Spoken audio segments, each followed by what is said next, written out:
Klik tombol berikut untuk mendapatkan update ilmu yang insya Allah bermanfaat.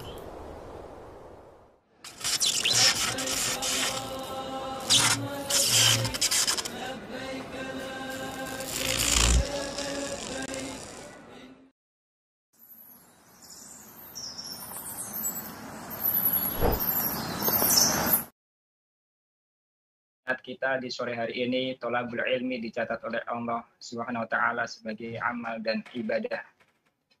Tayyib, yang saya hormati seluruh jamaah ikhwan dan akhwat yang mengikuti kajian online yang diselenggarakan oleh Majelis Ta'lim Riyadul Jannah SMP Nizamiyah Andalusia Jakarta. Saya sampaikan ahlan wa sahlan bihudurikum, jazakumullahu khairan katsira. Barakallahu fikum. Dan yang kita hormati bersama guru kita, yakni Al-Ustadz Syafiq Riza Basalam hafizullah ta'ala. Semoga beliau selalu senantiasa dalam keadaan sehat walafiat. Tayyib, sebelum kita mulai kajian online pada sore hari ini, saya akan bacakan beberapa tata tertib. Di antaranya yang pertama, harap matikan mikrofon selama kajian berlangsung. Untuk jamaah akhwat, agar mematikan video selama kajian berlangsung. Mohon menjaga adab majelis ilmu, tidak menyela, berbicara, bertanya dengan santun. 4. Pertanyaan bisa disampaikan secara langsung kepada Ustadz pada saat sesi pertanyaan. Atau silahkan tulis pertanyaan di chat room yang sudah tersedia. Yang kelima adalah pertanyaan diharapkan sesuai dengan tema. Dan yang terakhir, mari kita jaga akhlak kita, adab kita di majelis ilmu, supaya ilmu yang nanti kita terima menjadi ilmu yang manfaat, barokah buat kita semua. Alhamdulillah guru kita sudah hadir, yakni Al-Ustadz Syafiq Riza Basalamah hafizahullah ta'ala. Mari kita simak bersama kajian pada sore hari ini dengan hati yang bersih, tetap menjaga adab dalam majelis ilmu, dengan tema yang sungguh luar biasa, yaitu jangan terlalu cinta, yang akan disampaikan oleh guru kita Al-Ustadz Syafiq Riza Basalamah hafizahullah ta'ala.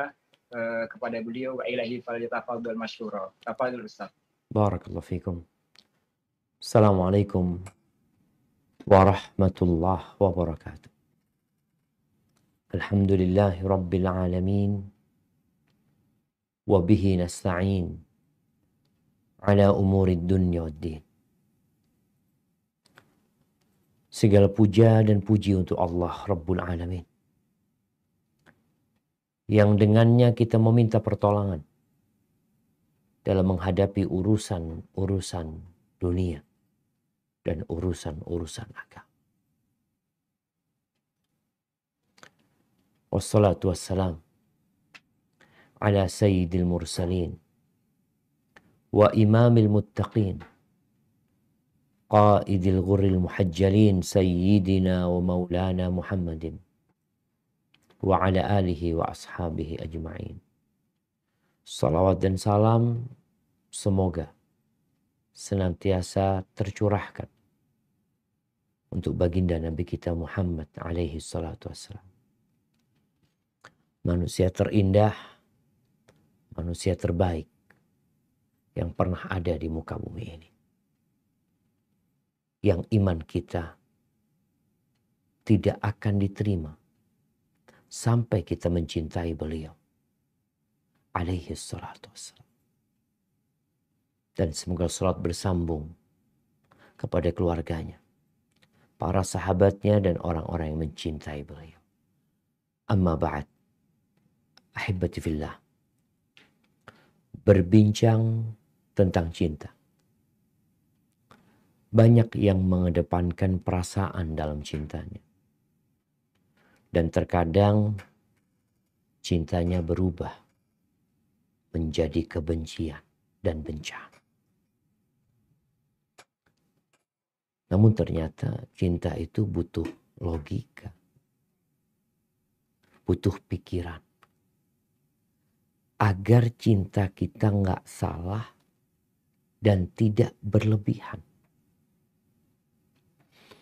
Sehingga kalau kita melihat mereka yang berbincang tentang cinta, para ulama menyebutkan bahwa cinta itu terbagi menjadi dua.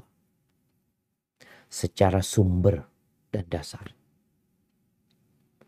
Yang pertama, ada cinta yang datang secara naluri. Dia datang sendiri. Kecintaan yang sudah tertanam di dalam diri. Manusia nggak bisa menolaknya.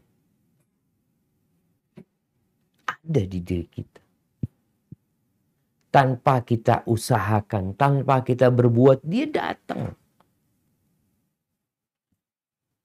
Cinta ini kecondongan kepada sesuatu. Tapi yang kedua, cinta yang diusahakan. Bahkan didatangkan cinta ini. Ini merupakan syariat. Yang kita diperintahkan untuk mencintai. Bicara yang kedua ini, cinta yang masuk ke dalam hati karena diusahakan, karena diperjuangkan. Di mana seorang harus melakukan perbuatan-perbuatan, tindakan-tindakan yang menghadirkan itu cinta. Inilah cinta yang manusia dipuji atau dicela karena. Ini adalah cinta yang kita disyariatkan untuk berburu mengejarnya. Di mana manusia diperintahkannya oleh Sang Pencipta agar kecondongan hati dia kepada perkara-perkara ini. Yang pertama adalah cinta kepada Allah Azza wa Jalla. Di mana kita nggak cinta kalau kita berpikir dengan logika kita? Maka kita akan menjadikan Allah yang paling kita cinta. Manusia itu secara naluri mencintai orang yang berbuat baik sama dia. Orang yang kasih hadiah sama kita jadi cinta sama tuh orang. Orang yang menghargai kita, yang menghormatin kita, yang menyayangi kita cinta secara naluri. Tapi kenapa banyak manusia nggak cinta sama Allah Azza wa Jalla? Dari mana Ustaz tahu? Ya dari kelakuan dia. Dari perbuatan dia. Padahal yang memberikan segalanya kepada kita tuh Allah Azza wa Jalla. Sekarang nih Anda bisa duduk. Itu karena Allah. Ada orang yang sudah lumpuh. Ketika Allah cabut kenikmatan yang diberikan kepada dia. Segala fasilitas yang kita rasakan di tubuh kita, di keluarga kita, di muka bumi kita. Itu Allah yang kasih sama kita. Makanya kita diperintahkan untuk mencintai Allah dari sisi mendahulukan cintanya atas segala-galanya. Lebih mengutamakan cinta kepada Allah daripada kepada orang tua, daripada kepada anak, daripada semuanya yang ada di muka bumi. Apalagi terhadap sesembahan-sesembahan yang dijadikan Tuhan oleh sebagian manusia. Ada pohon-pohon yang disembah, dicintai oleh mereka, dihormati. Ada patung, ada benda, ada yang lautan. Maka ingat, cinta yang pertama berkaitan dengan yang kita diperintahkan untuk menghadirkannya adalah cinta kepada Allah. Dari sisi kita harus lebih mendahulukan Allah daripada segala-galanya. Dan gak boleh kita menyamakan kecintaan kepada Allah. Menyamakan gak boleh. Terhadap kecintaan kepada negeri pun. Di surat Al-Baqarah ayat 165, Allah menceritakan tentang kondisi sebagian manusia. Tentang bagaimana kecintaan mereka kepada Allah Azza wa Jalla. Apa kata Allah? Tafadhal. A'udzu billahi minasy syaithanir rajim. Bismillahirrahmanirrahim. wa minan nasi man yattakhidhu min dunillahi andadan yuhibbunahum ka hubbillah walladzina amanu ashaddu hubban lillah walau yaral ladzina zalamu إذ يرون العذاب أن القوة لله جميعا وأن الله شديد العذاب. Dan di antara manusia ada orang yang menyembah Tuhan selain Allah sebagai tandingan, yang mereka cinta seperti mencintai Allah. Adapun orang-orang yang beriman sangat besar cintanya kepada Allah. Sekiranya orang-orang yang berbuat zalim itu melihat ketika mereka melihat azab pada hari kiamat, bahwa kekuatan itu semuanya milik Allah dan bahwa Allah sangat berat azabnya, niscaya mereka menyesal. Barakallahu fikum. Itulah jamaah. Mungkin sekarang mereka masih belum sadar. Orang-orang yang menyembah selain Allah, yang mencintai Tuhan-Tuhan sesembahan mereka, Tuhan-Tuhan hoaks, bikinan manusia yang tidak bermanfaat dan tidak mendatangkan mudarat buat mereka. Mungkin mereka nggak sadar sekarang. Mereka melakukan ritual. Ada hari tertentu mereka nyembelih sesuatu untuk Tuhan-Tuhan mereka. Kelak pada hari kiamat, mereka akan tahu salah cinta mereka itu.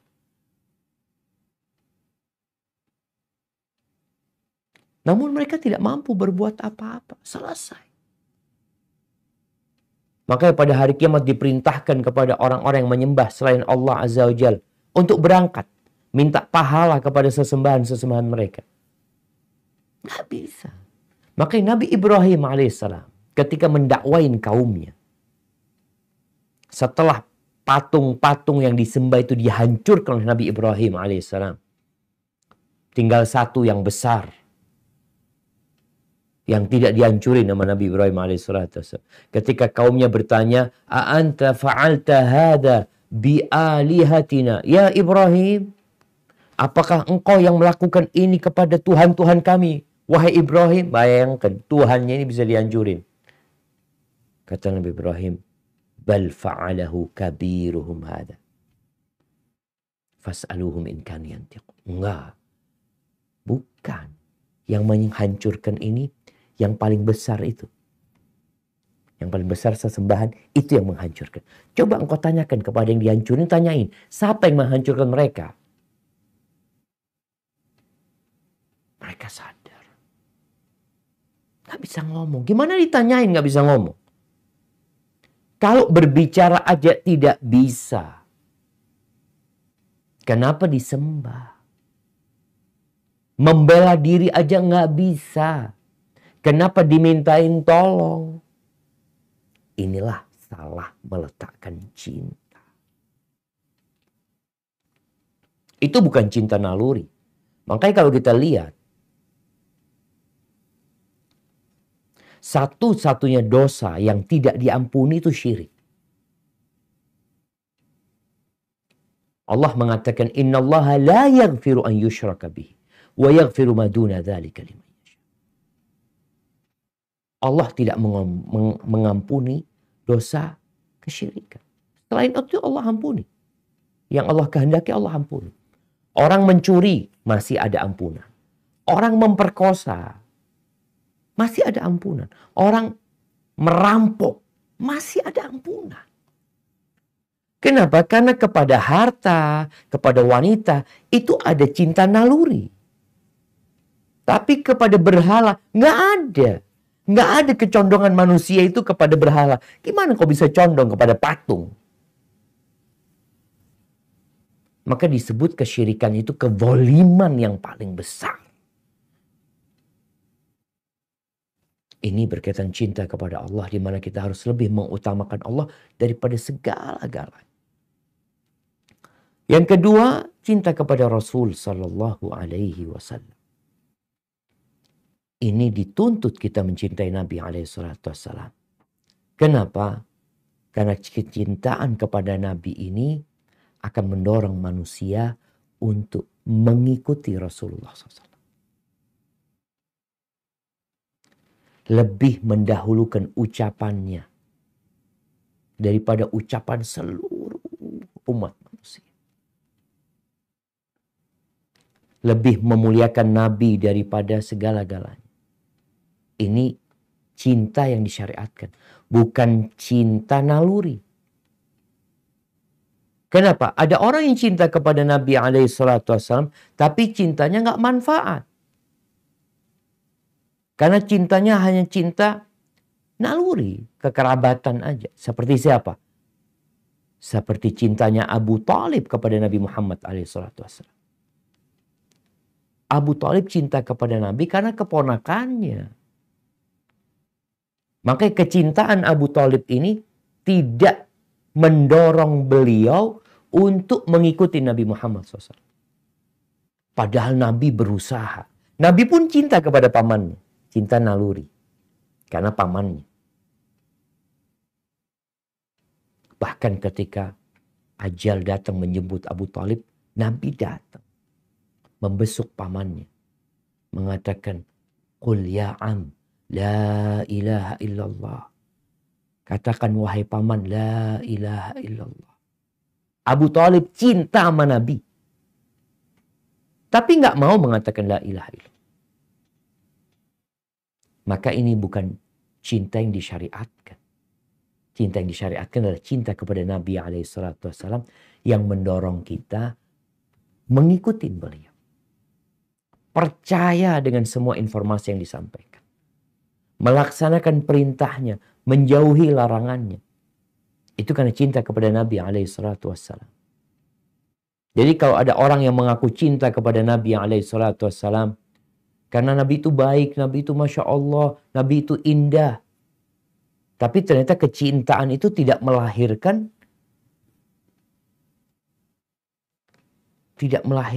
pengorbanan di diri dia untuk mengikuti sunnah Nabi SAW, maka cinta itu nggak manfaat nanti. Dalam hadis yang diriwayatkan Imam Bukhari dan Muslim, Rasulullah SAW mengatakan, "Fawalladhi nafsi biyadihi." Demi yang jiwaku berada di genggamannya, la yu'minu ahadukum hatta akuna ahabba ilaih.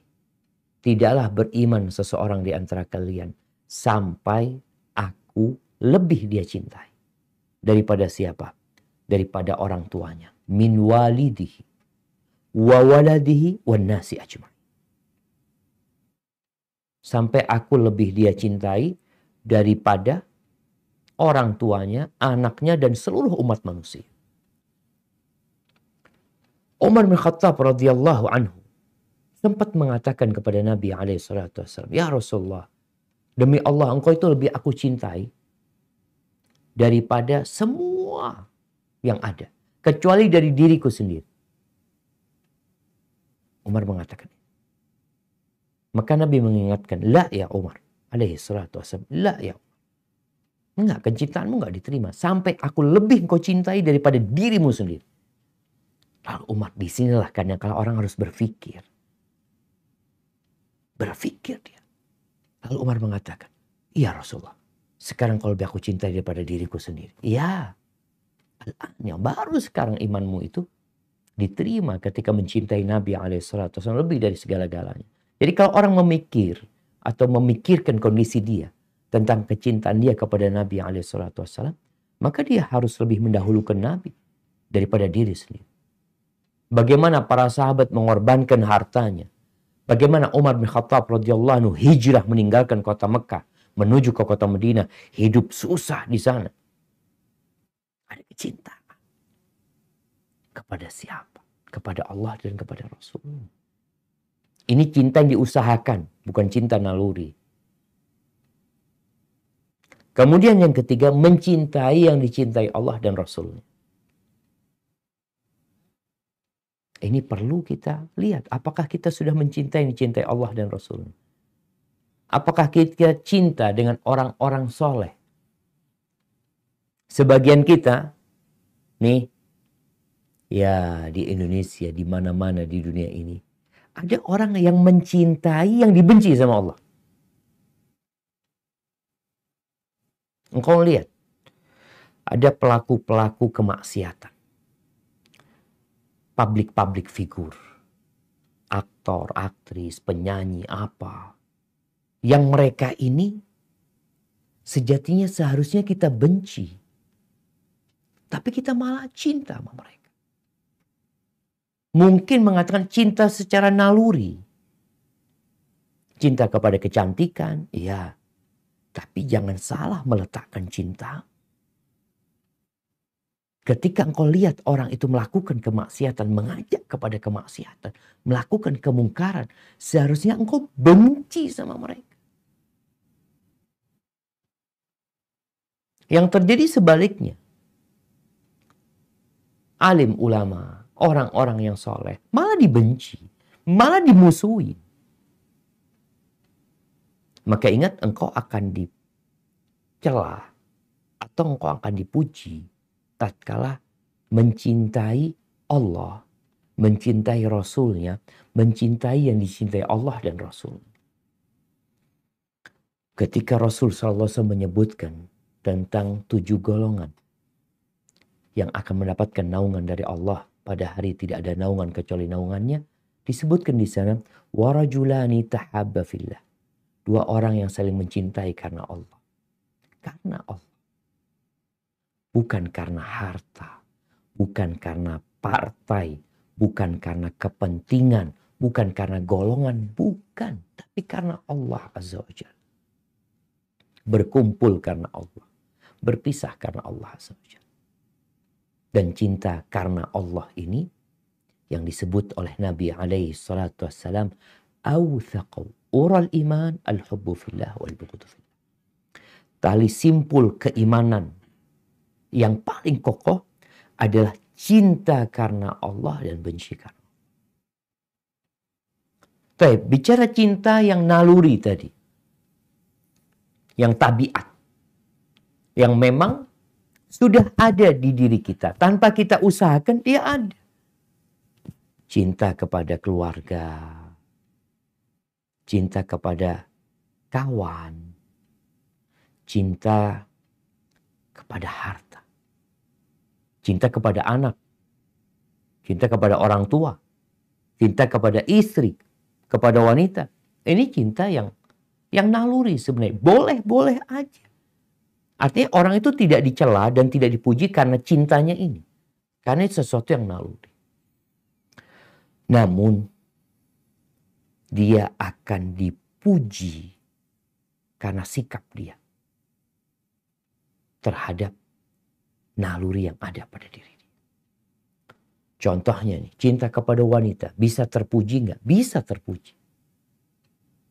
Kalau dikatakan Ustadz cinta sama perempuan, cinta sama perempuan. Itu naluri kita. Dipujinya kapan? Tatkala mencintai wanita, disebabkan wanita ini adalah ibu anak-anak kita. Wanita ini yang menjaga kehormatan kita. Kita bisa menyalurkan syahwat kita di tempat yang halal. Kita bisa terjaga kehormatannya gara-gara ada kecintaan kepada wanita tadi. Tapi disalurkan ke tempat yang halal. Itu terpuji. Maka Nabi SAW mengatakan, innama hubbiba ilayya min dunyakum an-nisa. Sesungguhnya yang dicintakan kepada aku dari dunia kalian adalah perempuan. Nabi mengatakan. Dicintakan kepada Nabi perempuan? Iya. Makanya Nabi menikah. Kenapa disyariatkan menikah? Bahkan bukan hanya 1, 2, 3, 4. Karena memang kecintaan itu dapat mengantarkan manusia kepada kemuliaan. Dia terhindar dari perzinahan. Kalau ada orang yang cinta kepada wanita namun disalurkan kepada kumpul kebo, kepada perzinaan seperti yang kita lihat, di mana banyak apa? Ya, na'udzubillah minna. Banyak perzinahan. Banyak janin-janin yang diaborsi. Gara-gara cinta yang tidak ditempatkan di tempat. Ustaz gimana Ustaz? Anak cinta, silakan. Engkau nggak tercela. Kadang-kala kita ngelihat ada perempuan ya. Nggak sengaja kita ngelihat, tahu-tahu kita jadi seneng sama nih perempuan. Ingat, melihatnya tidak disengaja. Tahu-tahu tuh jatuh tuh. Katanya dari mata turun ke hati. Dicela nggak manusia? Nggak dicela. Dipuji nggak? Juga nggak dipuji. Tinggal bagaimana dia menyalurkan itu cinta. Kalau ternyata membuat dia selalu menunggu perempuan itu ya, kemudian berusaha untuk menghubungi wanita tersebut, untuk jalan berdua dengan wanita tersebut, disinilah dia akan tercela. Kalau cintanya nggak tercela. Tapi kalau ternyata dia dapat menahan dirinya, lalu menyalurkan cintanya dengan meminang itu wanita, lalu dia menikahin wanita tersebut, maka kata Nabi SAW, lam yura lil mutahabaini mithlun nikah. Tidak pernah dilihat dua orang yang saling mencintai, kemudian mereka menikah. Cintanya itu berjumpa. Halal. Ini kita bicara cinta naluri tadi. Kemudian cinta kepada harta. Orang itu nggak dipuji, nggak dicela cinta kepada harta. Kenapa? Karena Allah sudah membuat kita cinta kepada harta. Ada banyak ayat dalam Al-Quranul Karim yang menjelaskan hal ini. Wa innahu lihubbil khairi lasyadid. Manusia itu kecintaannya kepada khair, kepada harta itu berat. Wa tuhibbunal mala hubban jamma. Kalian cinta kepada harta, cinta mati. Kemudian Allah mengatakan zuyyina linnas hubbus syahwat minan nisa wal banin wal qanatiril muqantara. Sudah diindahkan dalam syahwat manusia itu kecintaan kepada perempuan, anak, harta. Itu sudah ada dalam naluri manusia. Kalau ada orang cinta kepada harta, dia mencari harta. Kenapa? Enggak Ustaz, anak cinta sama harta. Anak kepingin kaya. Anak kepingin punya uang banyak. Untuk apa katanya? Untuk sedekah. Anak melihat banyak sekolahan yang perlu untuk dibantu. Anak kepingin berangkat haji. Anak kepingin berangkat umroh. Anak ingin tangannya di atas. Anak nggak ingin tangannya di bawah. Tatkala itu kecintaan dia kepada harta terpuji. Rasulullah SAW mengatakan, la hasada illa fitnatain. Nggak boleh hasud kecuali di dua perkara. Yang salah satunya adalah rajul. Hasad kepada seorang laki-laki. Atahullahu malan. Orang ini dikasih harta sama Allah SWT. Fasallatahullah ala halakatihi fil haq. Maka harta itu dia belanjakan, dia infakkan, dia bagikan dalam jalan-jalan kebenaran. Kita boleh hasad sama orang kayak gitu, kepingin seperti orang tersebut. Anak kepingin juga punya harta, anak kepingin kaya seperti fulan, supaya anak bisa membantu orang-orang yang memerlukan bantuan, supaya anak bisa bangun masjid yang bagus, supaya anak bisa membuat sekolahan gratis. Baru kecintaan itu terpuji. Ini bicara cinta yang naluri. Ahibati fillah. Cinta yang naluri ini dapat dicela atau menjadi tercela tatkala manusia lebih mencintai nalurinya daripada yang harus dia lebih cintai. Tiga tadi yang kita bicarakan. Cinta kepada Allah, cinta kepada Rasulnya, cinta kepada yang dicintai Allah Azza wa Jalla. Kalau kecintaan kita yang naluri ini menyamai atau bahkan melebihi, baru tercela cinta. Makanya kalau dikatakan engkau cinta sama kepada wanita, cinta. Suka sama perempuan, suka sama perempuan. Suka kepada harta, suka. Tapi jangan sampai menyamai kecintaan kita kepada Allah dan Rasulnya, apalagi kalau dapat melebihi. Allah mengancam orang-orang yang punya cinta naluri ini jangan sampai melebihi atau menyamai kecintaan kepada Allah dan Rasulnya. Apa kata Allah di surat Taubah ayat 24? Nah, A'udzu billahi minasy syaithanir rajim. Qul in kana aba'ukum wa abna'ukum wa ikhwanukum wa azwajukum وعشيرتكم وأموال اقترفتموها وتجارة تخشون كسادها ومساكن ترضونها أحب إليكم من الله ورسوله وجهاد في سبيله فتربصوا حتى يأتي الله بأمره والله لا يهدي القوم الفاسقين. Katakanlah jika bapak-bapakmu, anak-anakmu, saudara-saudaramu, istri-istrimu, keluargamu, harta kekayaan yang kamu usahakan, perdagangan yang kamu khawatirkan kerugiannya, dan rumah-rumah tempat tinggal yang kamu sukai, lebih kamu cintai daripada Allah dan Rasulnya, serta berjihad di jalannya, maka tunggulah sampai Allah memberikan keputusannya, dan Allah tidak memberi petunjuk kepada orang-orang yang fasik. Barakallahu fikum. Nih, di dalam ayat At-Taubah 24 ini disebutkan cinta-cinta naluri. Cinta kepada orang tua, kepada anak, kepada saudara, kepada pasangan hidupnya, kepada bangsanya, kepada harta, kepada perdagangan, kepada tempat tinggal. Kalau semua itu lebih kalian cintai, daripada Allah, Rasul, jihad di jalan Allah, maka tunggu, Allah mengancam di situ. Maka kalau bicara jangan terlalu cinta, kepada yang mana kita nggak boleh terlalu cinta? Karena ada orang yang mengatakan jangan terlalu fanatik sama agama. Loh, kita itu harus cinta sama Allah, cinta sama Rasulnya, cinta sama agamanya, dan segala ketaatan lebih dari segala-galanya.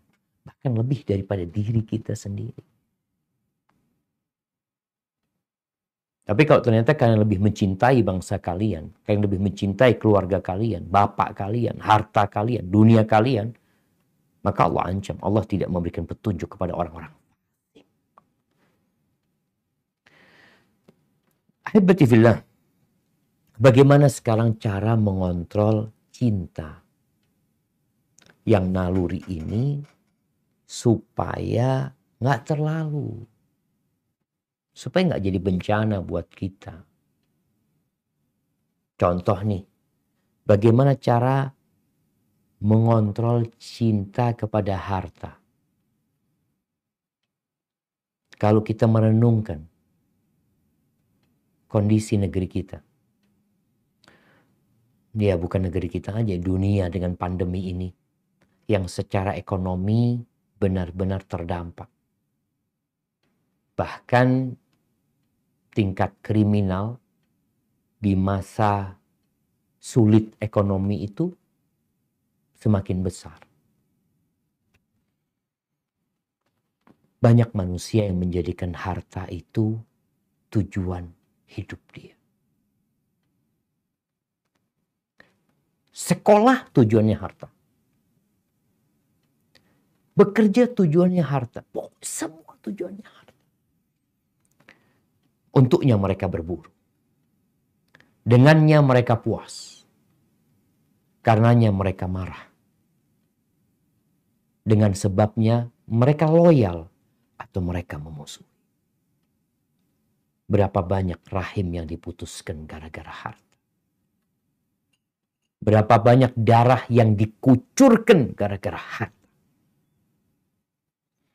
Perzinaan merajalela gara-gara harta. Kemarin yang kita lihat, ada artis katanya punya hotel jadi tempat prostitusi. Kita lihat yang punya hotel. Perempuan-perempuan yang jadi pelacur di sana. Apa yang mereka cari? Kenapa mereka melacurkan dirinya?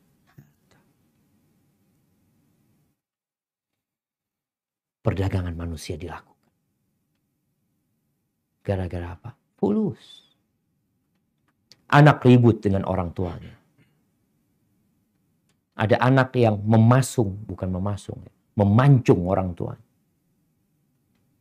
Ribut sama ibunya, berantem sama kakak beradiknya. Karena apa? Harta.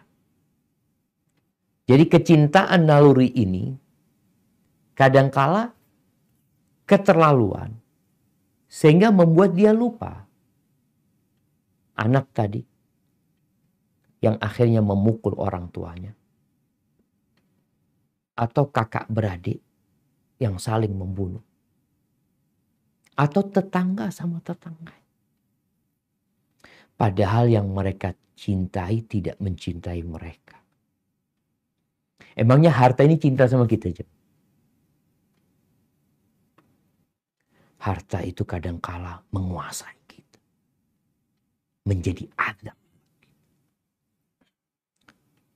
Dalam sebuah doa ini dinisbatkan kepada Nabi alaihi salatu wassalam atau kepada Nabi Daud alaihi salatu wassalam.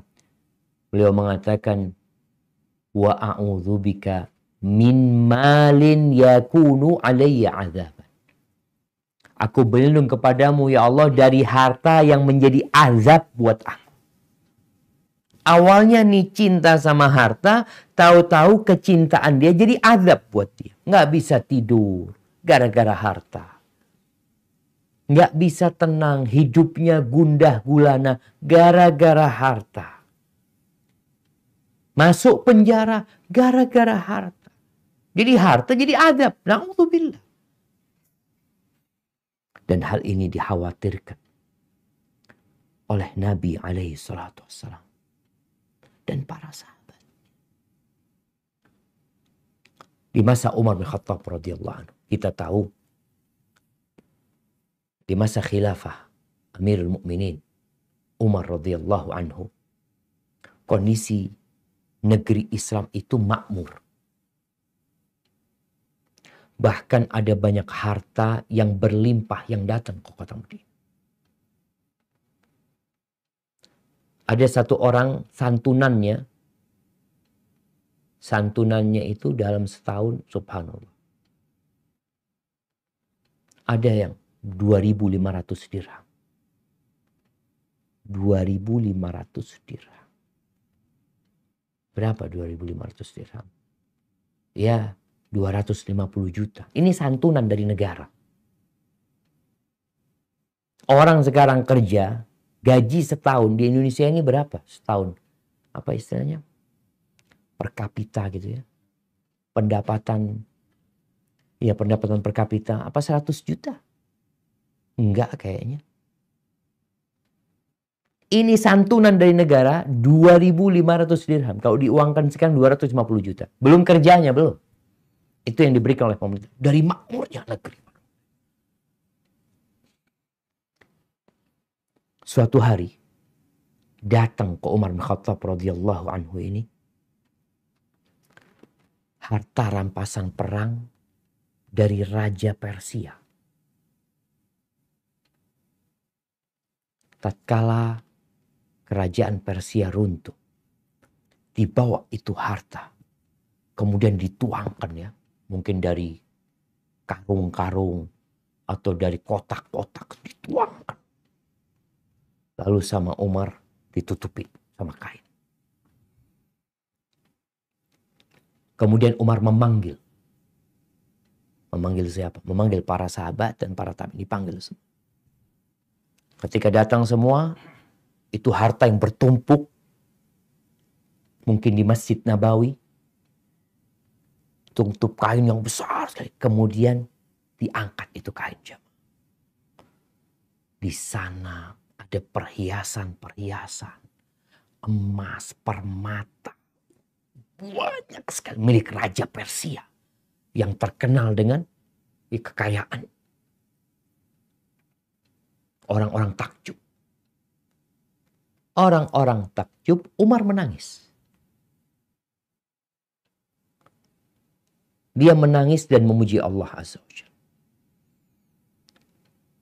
Orang-orang heran. Mereka mengatakan, "Ma yubkika ya Amirul Mu'minin?" Apa yang menyebabkan engkau menangis, wahai Amirul Mu'minin? Hadhihi ghanaim ghannamaha Allahu lana wa naza'aha min ahliha. Ini harta rampasan perang yang Allah karuniakan kepada kita, yang Allah cabut dari pemilik yang sebelumnya. Ada pemilik sebelumnya yang Allah cabut. Lalu Umar mengatakan, kenapa dia menangis? Ma futiha min hadha ala qaumin illa safaku dima'ahum wastahallu hurmata. Tidaklah yang seperti ini dibentangkan kepada suatu kaum. Dunia ini dibentangkan kepada suatu kaum. Melainkan itu akan mendorong mereka untuk mengucurkan darah di antara mereka. Menghalalkan apa yang haram. Demi cinta kepada harta. Oleh karena itu Nabi SAW pernah mengatakan jauh-jauh hari sebelum penaklukan Persia. Sebelum datang tuh harta rampasan perang ke kota Madinah. Sebelum para sahabat melihat betapa banyaknya itu harta. Nabi SAW pernah mengatakan kepada para sahabatnya, "Kaifa antum idza futihat alaikum khazainu Faris war Rum?" Bagaimana kondisi kalian apabila dibukakan buat kalian perbendaharaan Persia dan Romawi? Gimana kalian pada waktu itu? Ayyu qaumin antum? Antum jadi orang seperti apa nanti? Ketika harta itu dibentangkan, dibawa buat kalian. Pada waktu itu Nabi mengatakan kondisi umat Islam susah. Orang kalau susah itu solid ya ma.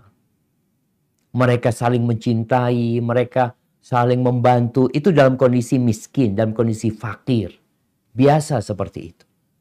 Maka Nabi menanyakan kepada para sahabat tatkala mereka sedang sulit, bagaimana kalau nanti Persia ditaklukkan, Romawi ditaklukkan, dan harta itu datang diberikan kepada kalian. Kalian jadi kaum seperti apa? Qala Abdurrahman bin Auf radhiyallahu anhu. Naqulu kama amarana. Ya. Kita akan menjadi seperti yang diperintahkan Allah. Maunya kayak gitu. Maunya seperti yang diperintahkan Allah. Berbagi, saling mencintai, saling menghormati. Aw ghaira dzalik. Atau mungkin selain itu, nggak seperti itu kalian nanti. Tatanafasun, kalian akan bersaing. Kalian akan bersaing. Berlomba-lomba. Tsumma tatahasadun. Kemudian kalian akan saling hasut. Iri, dengki. Tsumma tatadabarun. Kemudian kalian tidak bertegur sapa lagi. Gara-gara cinta kepada harta. Maka kita harus mengontrol cinta kita. Jangan sampai kecintaan kita berlebihan kepada harta ini. Kenapa harta ini bakal ditinggal? Maka yang diingatkan dalam Al-Quranul Karim tentang hakikat harta. Tentang kehidupan dunia secara umum. Nabi SAW menyuruh kita untuk banyak-banyak mengingat kematian. Aksiru dzikra hadimil ladzat. Kalian banyak-banyak mengingat kematian. Pemutus kelezatan. Rumah yang dibangun ditinggal. Kendaraan mewah yang dibeli. Yang ketika hidup itu kendaraan dimandiin, dipoles. Kalau ada beret-beret, Masya Allah dia marah. Karena cinta dia sama itu harta. Mati, ditinggal. Maka ingat dengan kematian. Sehingga tidak berlebihan mencintai harta kita. Kalau bisa, tadi kecintaan kepada harta ini positif. cintanya mengantarkan kepada sodako. Kenapa? Sayanglah Ustadz, anak capek, anak kerja siang malam, terus anak punya uang, nggak anak bawa mati. Maka dia berusaha untuk mensodakohkan, membelanjakan di jalan Allah Azza wa Jalla. Maka ingat, kematian itu yang mengontrol cinta kita kepada harta. Ingat kepada hari hisab. Bagaimana kita bakal ditanya tentang harta ini? Dari mana engkau mendapatkannya? Kemana engkau infak? Ketika kita tahu kita bakal ditanya, dan yang tanya ini tahu dari mana kita dapat. Kalau di negeri kita cerita KPK. KPK menangkap satu orang yang mungkin disangka dia korupsi. Akan ditanya, engkau dapat dari mana mobil ini? Engkau akan dapat dari mana uang ini? Engkau kemarin jalan-jalan pakai duit yang mana? Bakal ditanya. Dan bisa jadi dia bohong. Dan bisa jadi hakimnya nggak tahu. Atau bisa jadi kabur. Menghilang. Tapi nanti pada hari kiamat. فَمَنْ يَعْمَلْ مِثْقَالَ ذَرَّةٍ خَيْرًا. Kebaikan sebesar semut pun engkau akan mendapatkan balasan. وَمَنْ يَعْمَلْ مِثْقَالَ ذَرَّةٍ شَرًّا. Maka tatkala kita sadar, kita bakal ditanya. Udah hartanya nggak dibawa mati, lalu kita ditanya dihisab. Makanya ada orang tua yang panjang hisabnya, anaknya pendek hisabnya. Kok bisa, Ustaz? Orang tua akan ditanya, dapat dari mana itu? Meninggal sang bapak, meninggalkan uang 10 miliar. Punya anak 2. Laki perempuan. Ya udah, anak laki perempuan ini dihisab. Ditanya, dapat dari mana uang 10 miliar? Warisan. Selesai. Halal warisan. Tapi orang tuanya akan ditanya, dari mana mendapatkan hal itu? Maka persiapkan jawaban.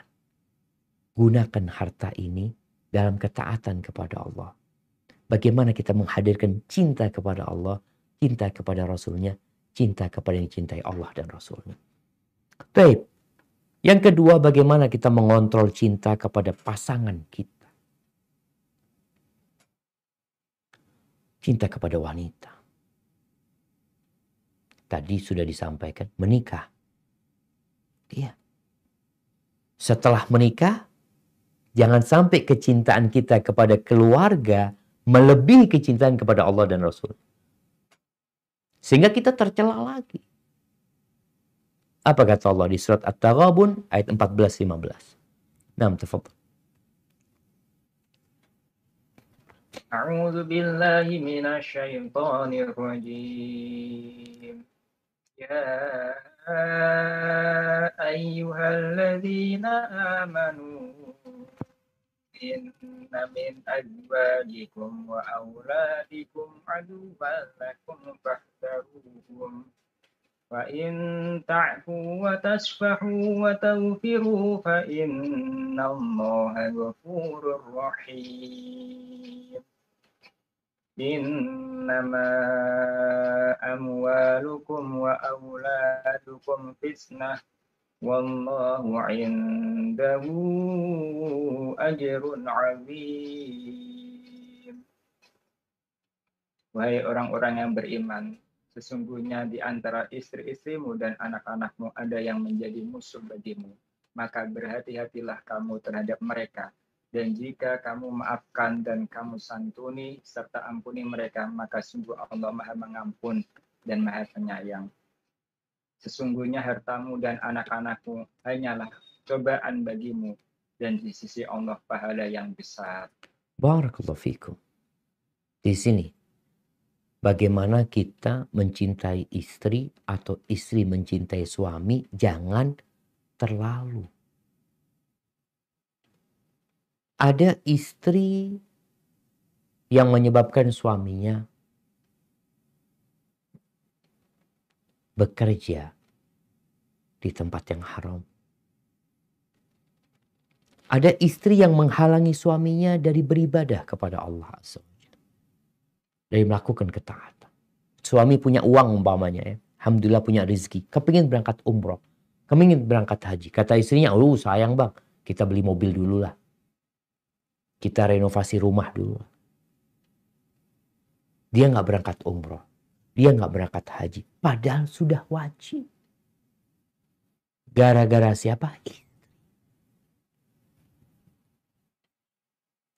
Maka seorang suami harus bisa mengontrol istri. Ada istri yang tidak sholat. Bertahun-tahun hidup sama istri yang tidak sholat. Gimana engkau? Yang tidak mengajarkan kebaikan kepada anak-anaknya. Yang tidak mendorong suami untuk taat kepada Allah Azza wa Jalla. Maka jangan sampai cinta nalurimu kepada istrimu. Karena istrimu cantik, karena bangsawan, menghalangimu untuk menegur istrimu. Untuk membenarkan istrimu. Atau bahkan untuk menceraikan istrimu. Ganti istri, boleh. Namun Allah Azza wa Jalla memberikan pengarahan. Wa in ta'fu, kalian hati-hati menghadapi mereka. Tapi kalau kalian memaafkan, ya, menyantuni mereka, mengampuni mereka, Allah itu maha pengampun dan maha pengasih. Artinya tugas seorang suami memperbaiki keluarganya. Tapi kadangkala harus tegas. Dia cinta sama istrinya suka keluar malam, jarang pulang. Dibiarin sama suaminya. Karena merasa cinta sama istrinya. Engkau akan dimintain pertanggungjawaban. Tugasmu sebagai seorang suami itu bukan hanya menjadi mesin pencari uang. Tapi mendidik. Mengajari istri. Begitu pula anak-anak kita. Bagaimana kecintaan kepada anak-anak ini? Jangan sampai membuat orang tuanya bodoh. Di dalam hadis yang diriwayatkan Imam Tabrani, Rasulullah sallallahu alaihi wasallam mengatakan, al-waladu majbanatun mabkhalatun mahzanatun. Nah, anak itu sumber mahzan, sumber kesedihan orang tua.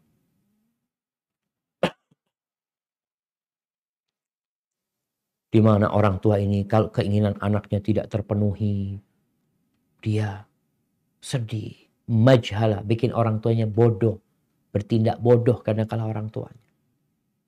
Agar anaknya diterima di sebuah sekolahan tinggi, orang tuanya nyogok, orang tuanya melakukan suap, menghalalkan segala cara. Gara-gara anak.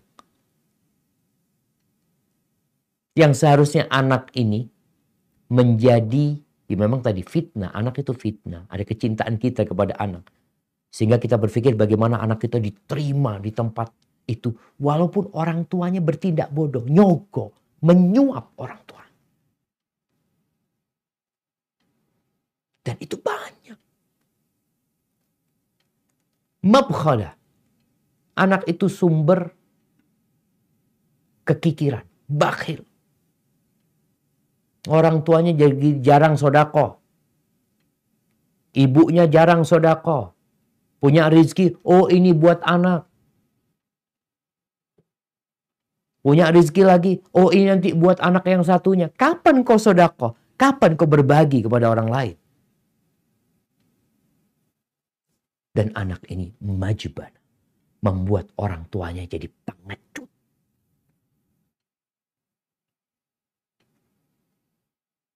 Ada orang tua yang mau berangkat jihad fisabilillah, berjuang, dipegangin sama anaknya. Ayah, kalau ayah nanti mati gimana kita nanti? Qurrata a'yun, penyejuk pandang. Yang mendukung orang tuanya. Untuk taat dan patuh kepada istri juga seperti itu. Umar bin Abdul Aziz rahimahullahu ta'ala. Cerita istrinya. Ketika Umar menjadi khalifah, istrinya dipanggil. Semua harta yang dimiliki oleh istrinya yang merupakan pemberian bapaknya, mertuanya Umar bin Abdul Aziz, yang khalifah pada waktu itu, diminta untuk dibalikin sama Umar bin Abdul Aziz. Karena tahu sumbernya dulu itu milik rakyat sebenarnya. Maka Umar minta kepada istrinya untuk dibalikin sama istri. Subhanallah. Istrinya cerita, Umar bin Abdul Aziz sejak menjadi khalifah, dia tidak pernah mandi junub. Dan istrinya mendukung suami. Anak-anaknya subhanallah mendukung bapak. Sampai ketika Umar bin Abdul Aziz mau meninggal dunia, itu datang menteri-menterinya berwasi atau memohon kepada Umar bin Abdul Aziz, wahai Amirul Mukminin, engkau anak-anakmu miskin semua. Ini khalifah yang hidup miskin. Dikatakan anak-anakmu miskin semuanya. Cobalah engkau mumpung masih khalifah, kau kasih wasiat kepada anak-anak. Mungkin satu dikasih ini, satu di menjabat ini. Ya kesempatan masih jadi pemimpin negara. Apa kata Umar bin Abdul Aziz? Inna waliyallahu alladhi nazzala al-kitab wa huwa yatawalla as-salih. Sesungguhnya pelindungku adalah Allah yang menurunkan Al-Quranul Karim. Dan dia yang akan melindungi orang-orang yang soleh. Anaknya nggak ada yang nuntut sama bapak. Dididik benar. Istrinya juga seperti itu. Tatkala Umar bin Abdul Aziz meninggal dunia, kakaknya istrinya yang menjadi khalifah mengatakan kepada adiknya, "Dek, engkau ambil lagi tuh hartamu yang kau balikin." Kata istrinya, nggak mungkin lah. Di masa hidup suamiku, aku berikan. Tatkala dia meninggal dunia, aku ambil lagi. Maka perlu mendidik istri dan anak-anak dengan pendidikan yang benar. Agar mereka tidak jadi musuh. Bahkan menjadi penolong. Sebagaimana Khadijah radhiyallahu ta'ala anha tidak menjadi musuh buat Nabi SAW. Bahkan mendukung dakwahnya suaminya. Istri-istri Nabi yang lainnya juga seperti itu. Dan jamaah bicara anak. Kadangkala kematian anak itu lebih baik daripada kehidupan. Ingat cerita Nabi Musa dan Khadir. Ketika Khadir melintir kepala bocah, dibunuh itu bocah. Kenapa dibunuh? Kata Allah di surat Al-Kahfi ayat 81. Kenapa dibunuh? Ayat 80-81. Nah. A'udzu billahi minasyaitonir rajim. Wa ammal gulamu fakana abawahu mu'minaini fakhashina an yurhiqahuma tughyanan wa kufra. Fa'aradna an yubdilahuma rabbuhuma khairan minhu zakatan wa aqrab rahma. Dan adapun anak muda kafir itu, kedua orang tuanya mukmin dan kami khawatir kalau dia akan memaksa kedua orang tuanya kepada kesesatan dan kekafiran. Kemudian kami menghendaki sekiranya Tuhan mereka menggantinya dengan seseorang anak lain yang lebih baik kesuciannya daripada anak itu dan lebih sayang kepada ibu bapaknya. Barakallahu fikum. Sebagaimana kadangkala orang berganti istri dengan menceraikan pasangan hidupnya. Atau berganti suami dengan menggugat suaminya. Bisa jadi orang punya anak. Juga anak itu dimatikan sama Allah Azza wa Jalla. Karena jadi bencana buat orang tuanya. Dan memohon kepada Allah dikasih ganti dengan anak-anak yang soleh. Dan berbakti kepada kedua orang tuanya. Hadza wallahu a'lam bishawab. Itu yang bisa kita kaji pada kesempatan kali ini. Kurang lebihnya mohon maaf. Mungkin kita masuk ke sesi tanya jawab. Barakallahu fikum.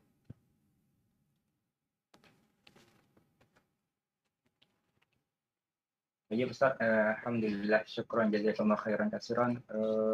Ini ada beberapa pertanyaan Ustaz. Pertanyaan pertama saya bacakan terlebih dahulu. Bismillahirrahmanirrahim. Alhamdulillah, Ustaz, Ana sudah menemukan calon pasangan hidup. Ana seorang akhwat. akhwat sunnah yang satu manhaj serta gemar mengikuti kajian sunnah. Melalui perantara sepupu akhwat ana, sepupu ana memberitahu ana kalau dia mempunyai teman yang bermanhaj salaf. Dan sejak saat itu ana mulai tertarik dan ingin mengetahui lebih jauh. Ana pun telah mendapatkan beberapa informasi mengenai calon anak ini. Namun ana dengan calon anak ini belum saling mengenal dan mengetahui satu sama lain. Hanya sebatas informasi melalui sepupu ana. Apa yang harus ana lakukan sebagai langkah berikutnya dan apa nasihat bagi ana Ustaz untuk kedepannya. Syukran jazakallahu khair. Nah, barakallahu fikum. Ahibati fillah. Bicara mengenal pasangan kita itu nggak harus kita ngobrol langsung sama orang. Bisa jadi kita kenal sama kawan kita, sama seseorang, padahal kita nggak pernah berjumpa sama dia. Ketika ketemu sama orang itu, Anda tahu sama fulan, kenal sama fulan. Fulan itu bekerja di tempat ini. Fulan itu nama bapaknya ini. Fulan itu punya saudara sekian.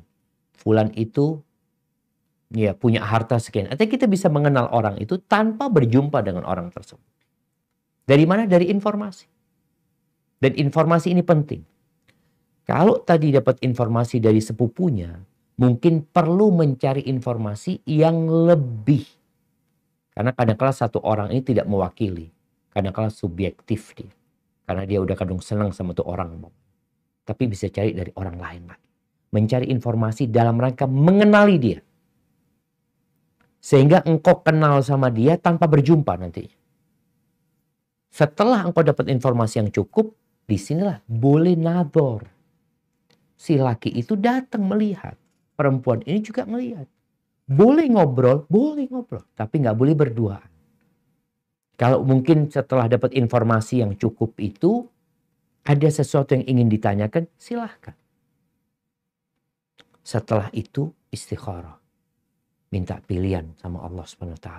Artinya kita udah dapat informasi yang cukup. Kalau informasinya sudah nggak enak, ya udah nggak perlu istikharah sebenarnya. Karena dikatakan fulan ini durhaka sama orang tuanya. Jangan istikharah sudah. Karena Allah sudah kasih pilihan. Nikahin yang akhlaknya mulia, yang agamanya baik. Kalau sudah tahu seperti itu, tinggal. Artinya nggak perlu istikharah, nggak apa-apa buat. Ini yang perlu dilakukan. Jadi informasi dilengkapin dulu. Kalau memang nanti perlu nador, perlu ada yang dibicarakan. Dan jiwa manusia ini kalau cocok ketemu jemaah. Walaupun hari pertama ketemu. Ada fulan nih. Fulan sama fulan, laki nih ya. Kita bicara laki dalam persahabatan. Baru jumpa hari itu seakan-akan sudah jumpa puluhan tahun yang lalu. Karena jiwa manusia ini di alam jiwa sudah dikumpulkan. Sehingga tatkala di alam nyata ini langsung connect dia itu jam. Maka setelah engkau nador, engkau udah musyawarah, ya bismillah, istikharah minta pilihan sama Allah SWT. Hadza wallahu a'lam bissawab. Ya Ustaz, alhamdulillah mudah-mudahan Allah berikan kemudahan yang sedang proses menuju ke ta'aruf dan semoga Allah bimbing temukan yang soleh dan soleh. Baik, alhamdulillah Ustaz, sekarang ada yang mau bertanya langsung. Mungkin saya kasih kesempatan yang langsung bertanya. Sebelum bertanya, silakan pertanyaannya disingkat, tidak panjang lebar untuk menyingkat waktu.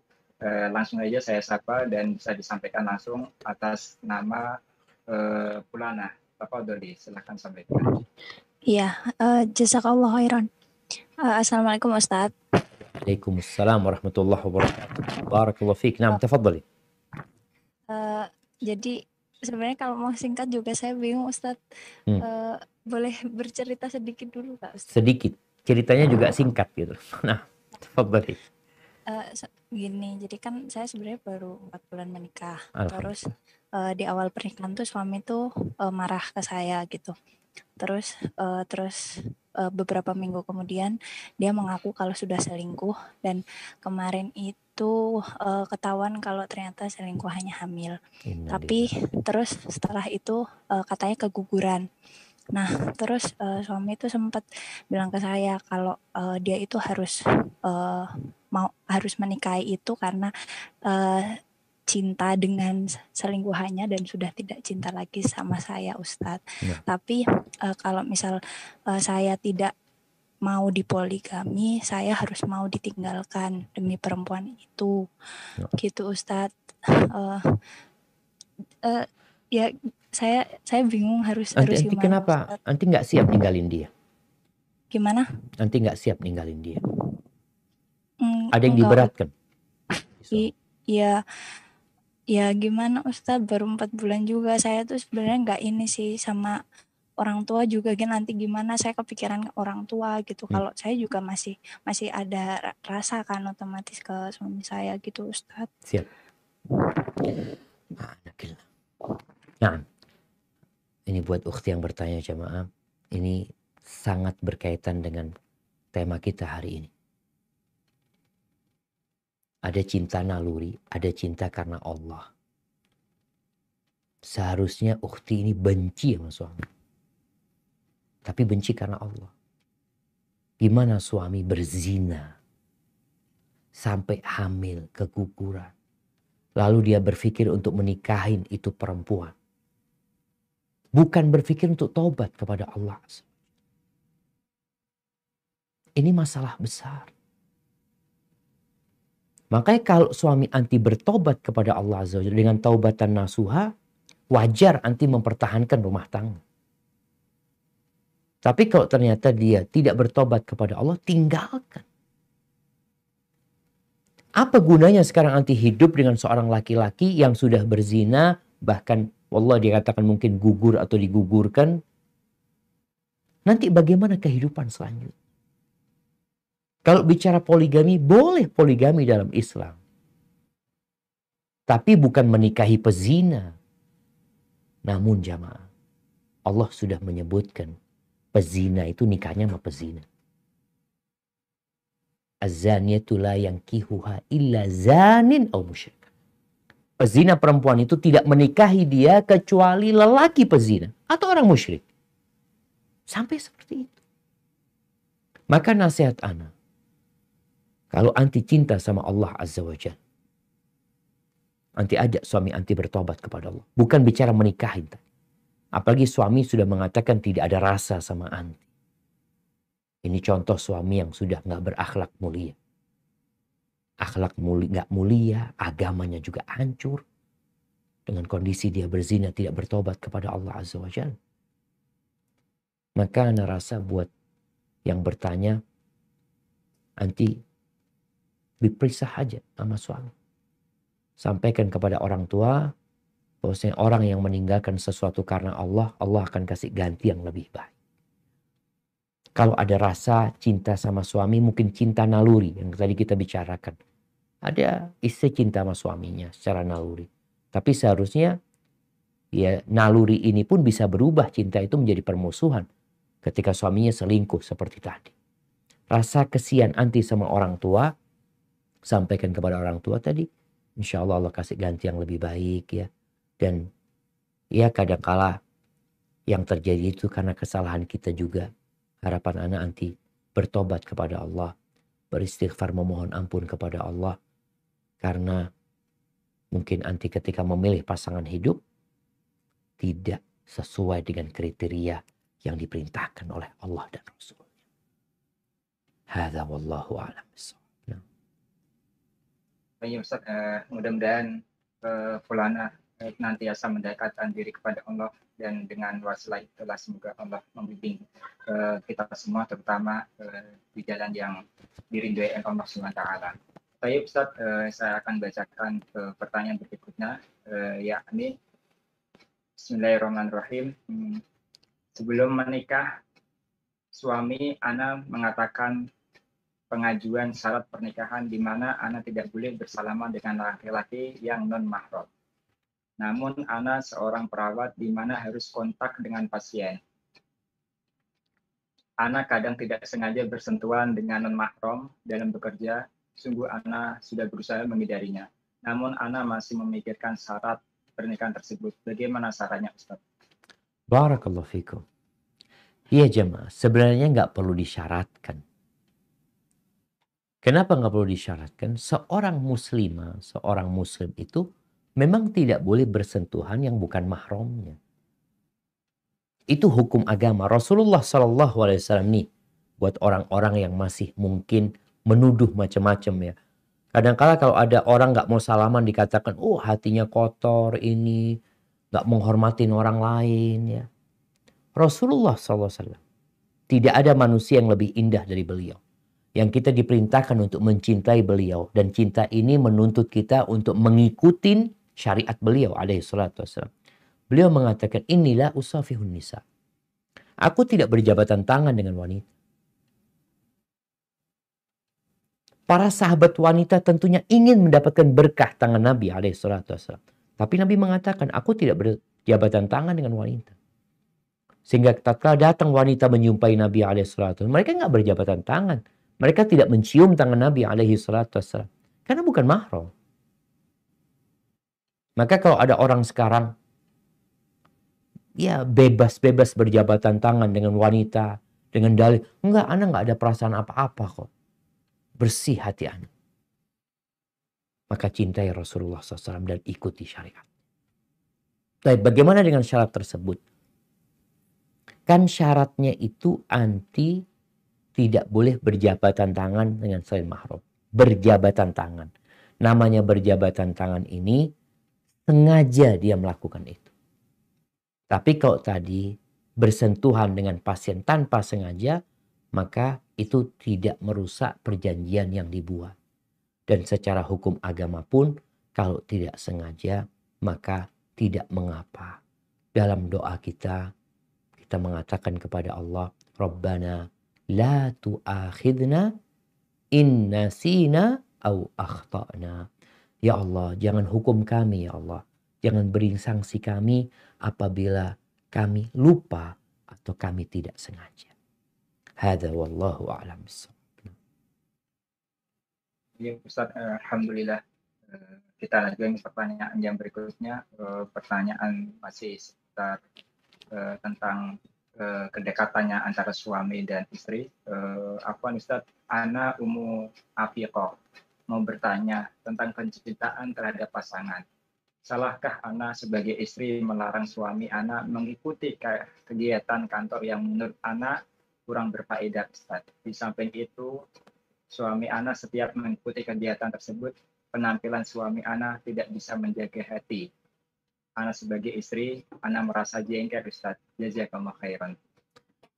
Subhanallah, barakallahu fikum jemaah. Iya, kecintaan wanita kepada suami ini ada kecintaan naluri yang nanti akan mengantarkan kepada cemburu. Itu terjadi. Namun jangan sampai kecintaannya ini terlalu sehingga melarang suami untuk melakukan sesuatu yang diperbolehkan dalam syariat.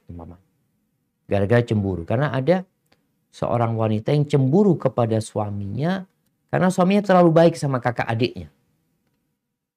Ini terlarang. Yang dia lakukan suami ini benar gitu loh. Jadi jangan sampai kecemburuannya itu mengantarkan kepada sesuatu yang terlarang. Baik, kalau tadi yang sang istri melarang suaminya mengikuti kegiatan-kegiatan yang secara agama bermasalah kegiatannya. Ya berarti boleh. Istri sedang ingin menyelamatkan suaminya. Menyelamatkan cintanya secara naluri. Menyelamatkan suaminya dari murka Allah Azza wa Jalla. Apalagi kegiatan kantor laki perempuan kadangkala ya pakaiannya tidak menutup aurat. Terus kadangkala terjadi bercampur baur yang menyebabkan kepada perzinaan kadangkala seperti itu. Maka ana rasa yang dilakukan istri gak ada masalah. Kalau bicara cinta naluri dia dan cinta sebagai seorang muslimah kepada suaminya yang muslim agar terjaga dari berbagai perbuatan-perbuatan tercela. Gak ada masalah. Tinggal bagaimana cara ngomong sama suami. Dan dalam kehidupan rumah tangga hendaklah kita tetap watawasau bil haq watawasau bis sabr, saling mengingatkan. Istri lupa diingatkan sama suami. Suami lupa diingatkan sama istri. Ada orang-orang yang nggak mau diingatkan. Egois karena merasa dia paling benar. Maka sang istri harus mencari cara bagaimana suami dikasih tahu tapi tidak merasa diguruin. Hadza wallahu a'lam bissawab. Baik, alhamdulillah Ustaz. Pertanyaan berikutnya, alhamdulillah ada yang mau langsung bertanya. Saya kasih kesempatan sebelum dilanjut. Seperti biasa, pertanyaan bisa singkat. Atas nama Ripka, Tafadholi silahkan menyampaikan pertanyaannya kepada Ustaz. Assalamualaikum warahmatullahi wabarakatuh, Ustaz. Waalaikumsalam warahmatullahi wabarakatuh. Barakallahu fiik. Naam, tafadhali. Ya, ini menyangkut tentang keadaan suami.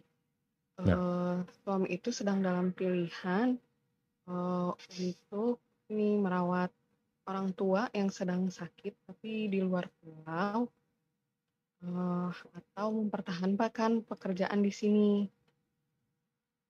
Ya. Karena kalau suami pergi keluar pulau diharuskan resign oleh kantornya, sedangkan kalau suami resign sebenarnya sebagian biaya pengobatan orang tua itu masih ditanggung oleh suami. Sebagai anak, apa yang harus dilakukan oleh suami, Ustaz? Orang tua nggak bisa dibawa ke tempat tinggal suami. Udah terlalu uzur. Sekarang memang ada kakak-kakak yang perempuan, cuman kadang kakak-kakak yang perempuan ini berhalangan juga karena ada kepentingan dengan keluarga masing-masing. Bagaimana Ustaz? Nah, Allah barakallahu fiik. Nah, jamaah. Ini pilihan yang berat sebenarnya. Tapi kita tahu, bicara cinta lagi. Mana yang lebih kita cintai? Berbakti kepada orang tua sebuah kewajiban. Bukan hanya karena dia orang tua kita. Tapi karena Allah yang memerintahkan kepada kita untuk berbakti kepada kedua orang tua kita. Kondisi tadi disebutkan. Orang tua nggak mungkin dibawa sekarang. Kakak beradik atau kakak-kakak suami nggak bisa full merawat ibunya. Karena mereka harus melayani suami mereka. Ada keterbatasan mereka. Maka Ana lihat kalau keputusannya seperti itu. Dia pulang. Terus gimana urusan rizki? Bicara rizki. Bukankah di antara pintu rizki itu adalah silaturahim? Yang kata Nabi SAW, man ahabba an yubsata lahu fi rizki. Barang siapa yang ingin dibentangkan rizkinya, dipanjangkan umurnya, hendaklah dia silaturahim.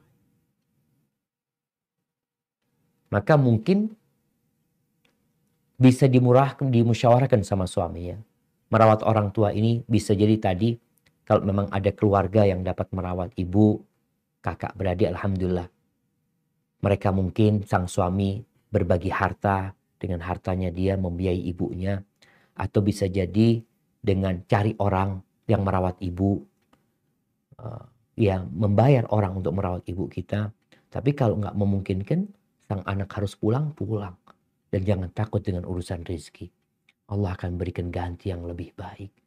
Dan Anda berjumpa dengan kawan-kawan yang mungkin masalahnya sama ya. Ibunya bukan sakit, tapi ibunya minta anaknya pulang. Sehingga sang anak ini kalau pulang ya dia tinggalkan pekerjaannya. Kadangkala istrinya yang berat. Bang, nanti di kampung kerja apa bang? Nanti gimana kondisinya? Ketahuilah, yang memberikan rezeki kepada anti di kota ini sekarang, dia juga yang akan memberikan rezeki kepada anti tatkala pulang kampung. Apalagi kalau pulangnya itu dalam rangka berbakti kepada orang tua, merawat orang tua. Itu salah satu pintu surga yang kita nggak tahu sampai kapan dia hidup. Maka ngerasa anti dukung suami dan motivasi suami. Karena kadang-kala istri ini jadi beban lagi sama suami. Pulang kampung ya kemudian susah secara ekonomi. Kadang-kala istri mengatakan, bang aku kan udah ngomong kan, gimana sekarang nih? Kita susah ini tuh. Jangan. Jadilah engkau seperti Khadijah. Bagaimana ketika Rasul SAW pulang dari Gua Hira dalam kondisi gemetaran. Lalu beliau mengatakan, Zammiluni, Zammiluni. Khadijah full menservis Nabi SAW. Tidak mau. Diselimutin Nabi SAW. Ditenangkan jiwanya. Sampai Nabi yang cerita sendiri tentang kondisi yang dialaminya. Maka Ana rasa kalau sang istri mendukung full suaminya, yakin bahwasanya rezeki Allah yang membagi, insya Allah Allah akan jaga rumah tangga anti. Dan Allah akan berikan berkah yang lebih banyak daripada di tempat kerja anti sekarang ini. Hada wallahu a'lam bissawab. Ya Ustaz, alhamdulillah ada pertanyaan yang akan disampaikan secara langsung lagi.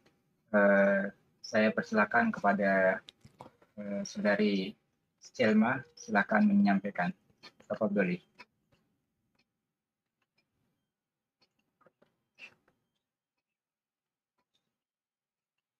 Allahumma inni a'udzubika min syarri.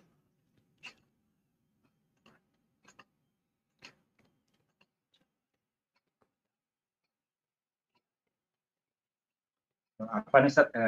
Ana bacakan aja dulu sementara. Nah, pertanyaan berikutnya. Apa Ustaz izin bertanya? Teman Ana sedang dalam usaha menjauhkan cinta yang tidak halal. Tolong berikan dia nasihat lewat ceramah Ustadz ini. Insya Allah teman Ana hadir juga dalam kajian ini. Syukuran Ustadz. Jazakallah khairan katsiran. Masya Allah. Barakallahu fiik. Naam jamaah. Kita tadi bicara cinta yang naluri. Yang kadangkala kita mencintai lawan jenis kita karena kita melihat dia cantik. Kita senang sama dia. Apalagi dia ini cantik, dia ini soleha, baik. Maka kita cinta sama dia. Tapi jangan sampai cinta ini mengantarkan kepada yang haram. Karena ada yang halal. Cara yang halal bagaimana adalah meminang dia. Kalau ternyata kayaknya belum umur anak Ustaz untuk menikah sekarang ini. Dia ditahan. Gejolak nafsu kadangkala meronta di dalam jiwa. Maka engkau berpuasa sunnah.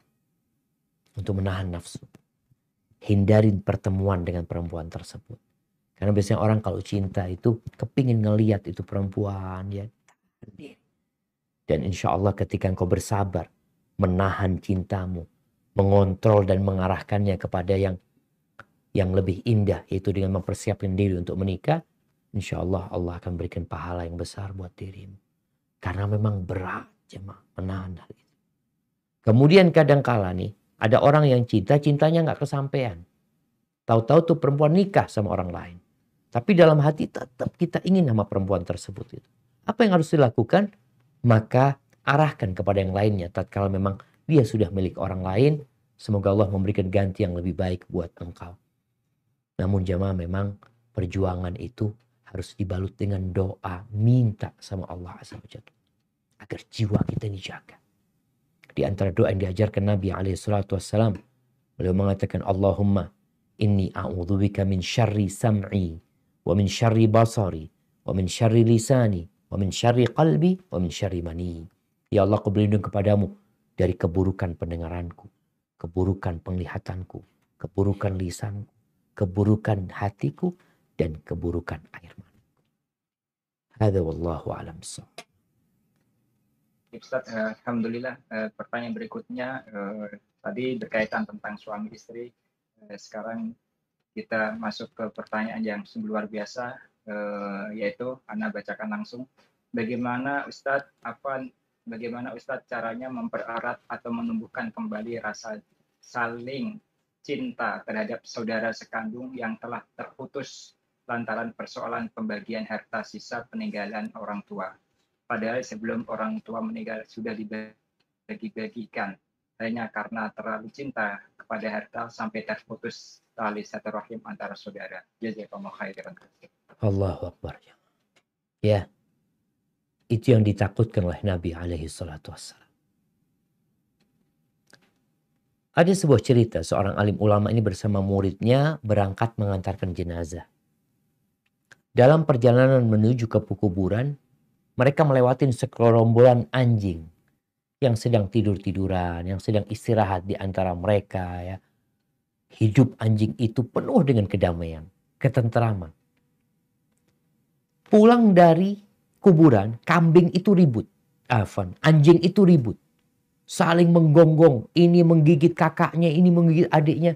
Kenapa itu terjadi? Ternyata ada yang melempar bangkai kepada mereka. Bangkai itu menyebabkan putusnya silaturahmi. Dan dunia ini seperti bangkai, kata Nabi SAW.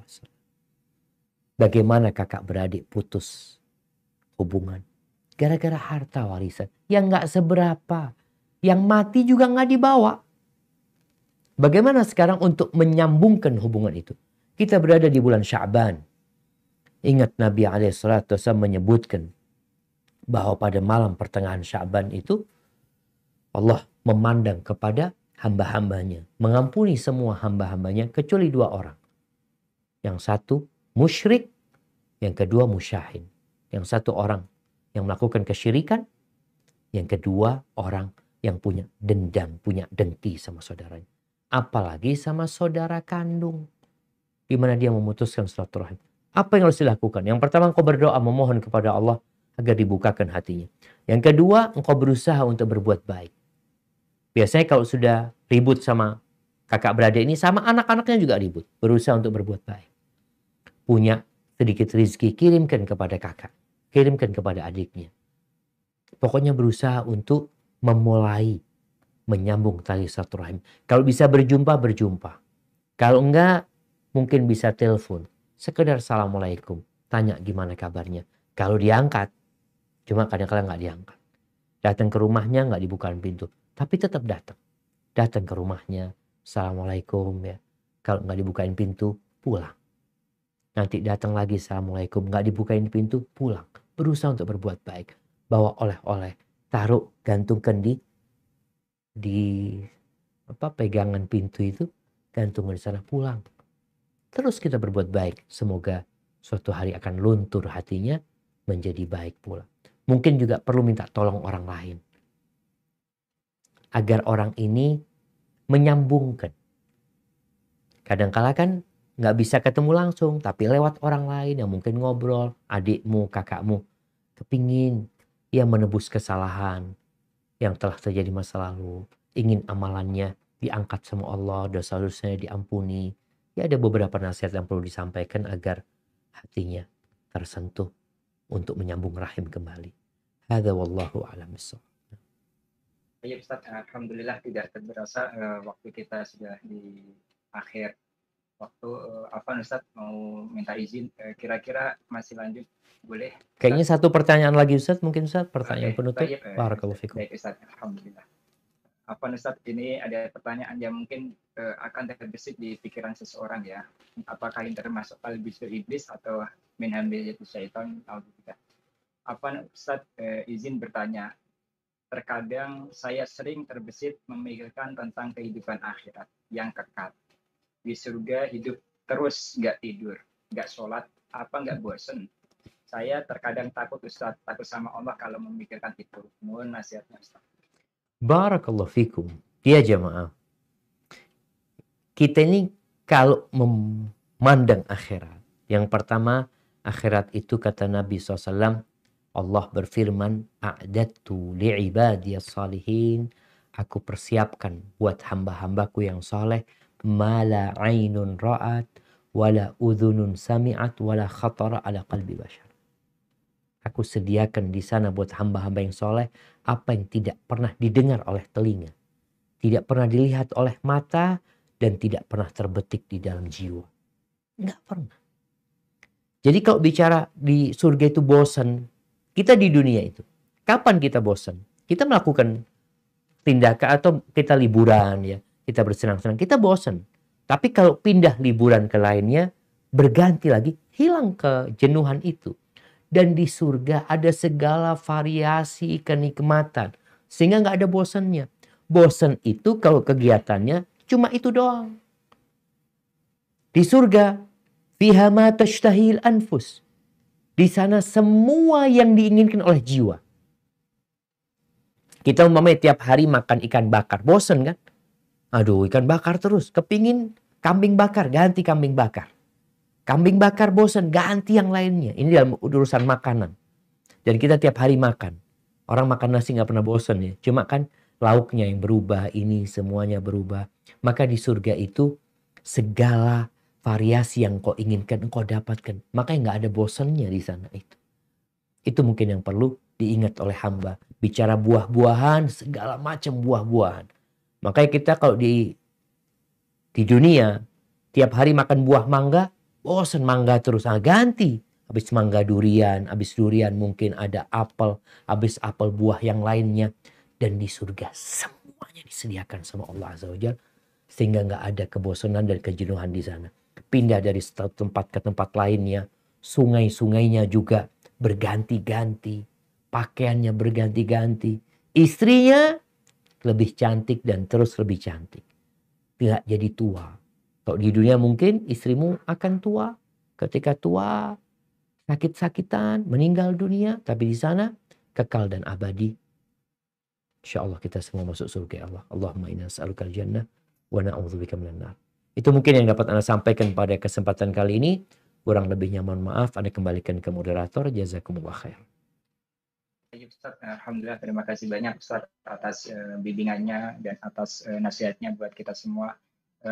Jazakallahu khairan katsiran. Semoga ilmu yang Ustaz sampaikan kepada kita menjadi ilmu yang bermanfaat buat kita semua, dimudahkan untuk selalu mengamalkan dan dalam keadaan bimbingan Allah Subhanahu wa taala. Amin Allahumma amin. Jazakallahu khairan ahsanal jaza. Baik, saya sampaikan kepada seluruh jamaah yang mengikuti kajian online pada sore hari ini. Saya sampaikan terima kasih banyak. Jazakumullah khairan katsiran. Barakallahu fikum. Alhamdulillah, mari kita tutup pada majelis taklim sore hari ini dengan kafaratul majelis. Subhanakallahumma wa bihamdika asyhadu an la ilaha illa anta astaghfiruka wa atubu ilaik. Wal 'afwu minkum. Wassalamualaikum warahmatullahi wabarakatuh.